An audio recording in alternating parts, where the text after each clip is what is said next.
These 7 Seedream tricks fix 90% of bad generations. And the last one I bet you've never heard of. In this video, we're going to break down prompting hacks specifically for Seedream 4.5 and the future models, and we're going to build an example prompt together so you can see these tips in action. The good news for you is that you can use Seedream 4.5 and its predecessors and its next generations right inside of Kittl.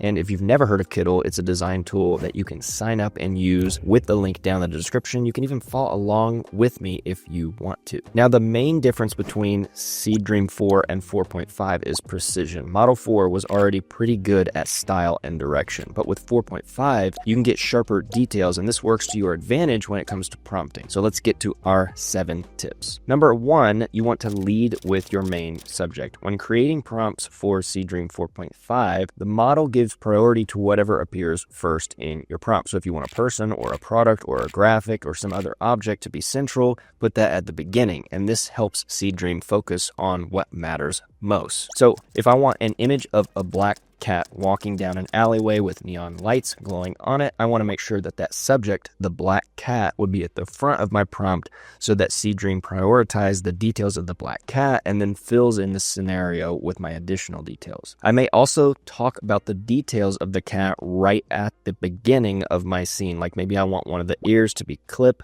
or the tip of the tail to be white fur, or the eyes to be different colors before moving to my other details. Now, we've talked about this in previous videos, but tip 2 is to use structured prompt sequences, and then this builds off of our last tip, obviously. Simply speaking, you want to think subject, style, composition, and lighting, followed by any technical details. So you're going to start with that subject, then start adding your styling cues, then add how the composition looks, followed by the lighting, and then anything technical. And this is what layers your prompt and gives the AI the most focused scene. So let's build on our previous prompt about the black cat. We know our subject is that cat, and I've added a few details about the physique of the cat. So the next thing would be style, which in this case, I want it to be cinematic and realistic. You could be going for something different like anime or cyberpunk or watercolor, depending on what your subject and scene is. Now, I'm going to characterize this as a cinematic, realistic scene and use some filler words like atmospheric,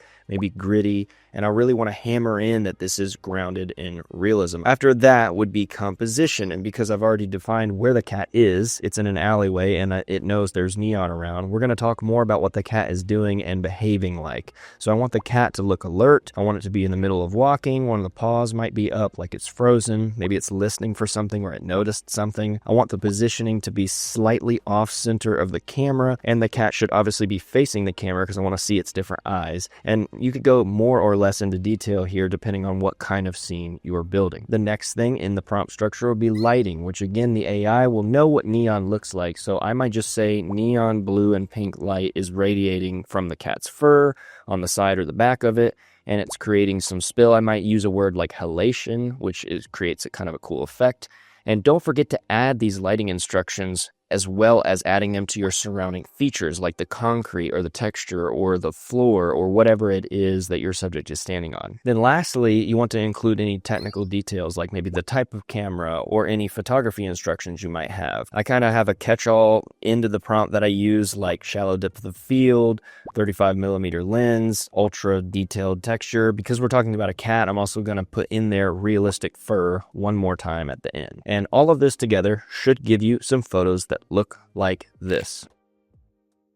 Now, tip 3 is to keep your prompts clear and focused. Between 30 and 50 words for something really simple, and between 200 and 300 words for an extremely detailed scene, kind of like our cat example. In either case, rather than stacking a ton of endless adjectives, try to aim for clarity with minimal words so that each word is really contributing to your image. So let's see if we can actually do this with our prompt, because it's kind of long. So I'm going to take away the first bit about the neon, since we'll talk about that later. I'll take away a few of the fluffy words in the stylistic paragraph where we talk about composition. I'll remove some additional detail about what it's listening for, and I'm going to take away some of the fluffy directions about ambience. When we get to the technical details, I'm going to pretty much just remove everything except the first few details. And now we've gone from 220 words to 100. And wouldn't you know, we still end up with great photos that look like these.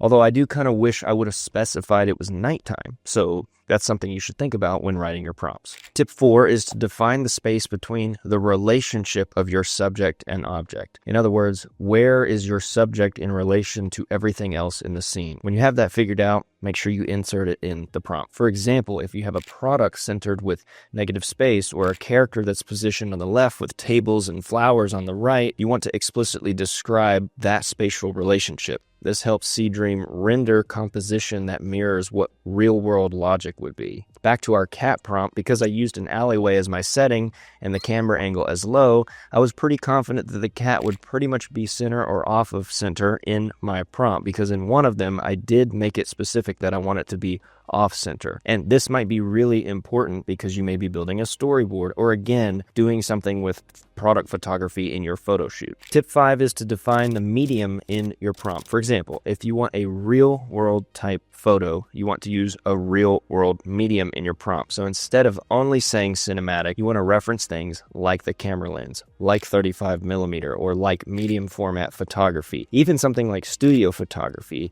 gives the AI model a more concrete visual reference instead of drifting into something that looks really, really smooth and fake. Even in my cat examples, honestly, we probably could have emphasized the style and medium a bit more to get an analog look and feel. I mean, I did decide to have the cat with green and purple eyes, which is not the most realistic option, so it might be drifting based on my request. If I had just said a natural-looking black cat, you'd come out with an image like this, which in my opinion already looks more realistic than the green and purple-eyed photos. Tip 6 is your reminder to include those lighting and mood descriptors. People so often forget to do this and then wonder why they aren't getting the scene they envisioned in their head. Prompting with photographic terminology like soft, natural light, dramatic shower, golden hour, high contrast, studio lighting gives the AI model more direction, and this helps you get a specific, grounded, and intentional image, especially for product photos or cinematic scenes. In our cat example, neon light really takes the hard work out of describing that because it's already such an easy style for the AI to replicate, because neon generally looks and feels and reflects similarly depending on where the light is placed.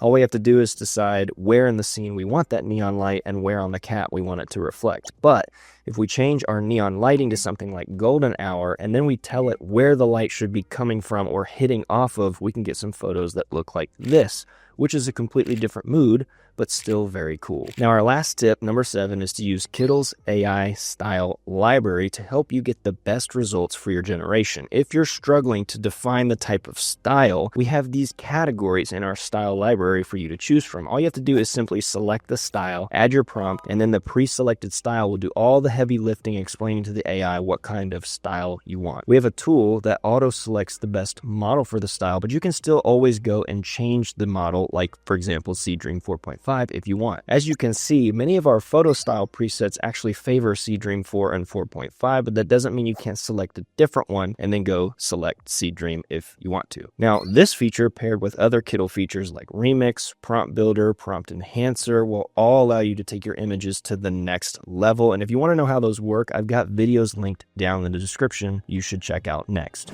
And don't forget to sign up for Kittl if you haven't already. There is so much more coming that you don't want to miss. And if you have any questions, don't hesitate to drop them down in the comments, and be sure to subscribe to our channel so you don't miss the next video updates. Thank you so much for watching, and we will see you in the next video.